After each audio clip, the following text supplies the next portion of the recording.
Democratic Senator Sheldon Whitehouse of Rhode Island is joining us. He's a member of the Judiciary Committee.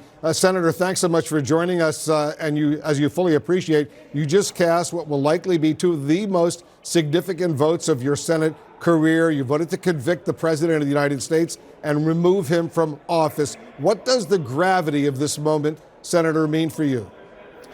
Well, I think for me, and I suspect for most of my colleagues, we're glad that this is over. It has been an unseemly ordeal. It has not been the Senate's finest hour.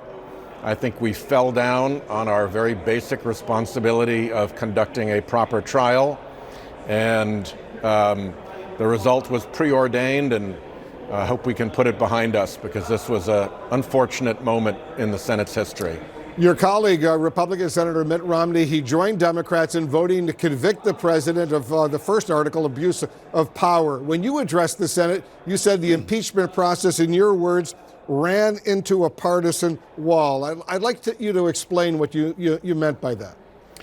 That on our side, there was never going to be votes for a proper trial. There was never going to be votes for witnesses. There was never going to be votes to bring forth the evidence waiting in boxes for us in Trump administration offices.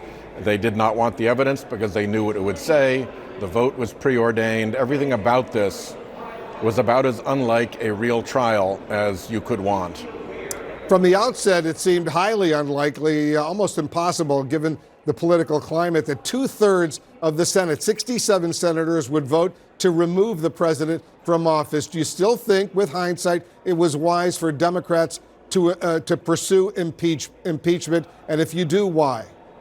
On facts like these, I think the House had no choice.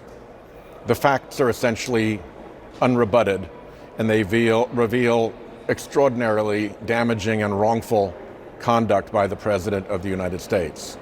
The fact that there was going to be a partisan wall that this ran into ought not to discourage the House in the performance of its duty. We all have our separate duties, and I don't fault the House for going forward. Were you in the Senate when Mitt Romney spoke? As you heard, he got pretty emotional at one point, talking about his faith, and why he decided to do what he was doing. No, I was following it in my office, and I have read his remarks, and they were well-crafted and thoughtful and touching remarks. I think back to John McCain casting his legendary no vote, the thumbs down on the Obamacare vote. And when he returned to his seat, what you saw was Republican senators gathering around him. They had to hate the vote, but they gathered around the man. And I hope that my Republican colleagues, although they may hate Senator Romney's vote, will realize that this was a question of conscience for him and gather around and support him as a man, rather than feeding him alive to the banshees of the right wing on social media. Because you heard him say he knows he's going to be attacked now for that vote against the President of the United States, and he says he's ready for it. The far right can be extremely hostile and vindictive, and I'm afraid that Mitt Romney is going to be the target of a lot of abuse in the weeks ahead. I wish him well, and I hope his colleagues can support him through that ordeal. And he's clearly worried about his family as well. Do you worry, Senator, that the president's acquittal will embolden him as we head into the 2020 election? I think there's little doubt that it will. I'm more concerned about our body. Senator Murkowski said in her remarks that she hopes with this we have hit bottom and will begin to bounce back.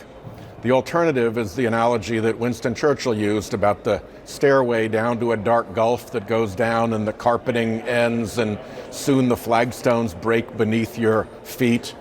I don't know if we're going to rebound or if we're on a downward march led by Mitch McConnell into a very dark gulf for the Senate.